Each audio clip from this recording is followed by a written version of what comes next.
Tandaan niyo po, walang miyembro ng pamilya na habang panahon makakasama mo.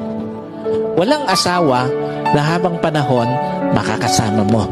Walang magulang na habang panahon makakasama mo. Walang anak na habang panahon makakasama mo. And at the same time, wala din namang kapatid na habang panahon makakasama mo.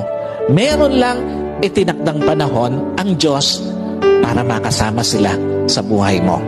Meron lang itinakdang panahon ng Diyos para ma-enjoy mo yung mga panahon na makakasama sila.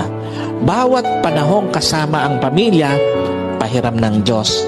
Bawat panahong kasama mo sila o bawat araw na kasama mo sila, kabawasan yon sa panahong makakasama mo sila. At bawat sandali na lilipas, palapit ng palapit yon sa pagtatapos ng pahiram na panahon sa iyo ng Diyos. Kaya hindi dapat sinasayang panahon para sa pamilya, lalo na sa pagtataniman ng sama ng loob, lalo na sa pagkakait ng pagpapatawad, at lalong-lalo na sa paggagawa ng yaman.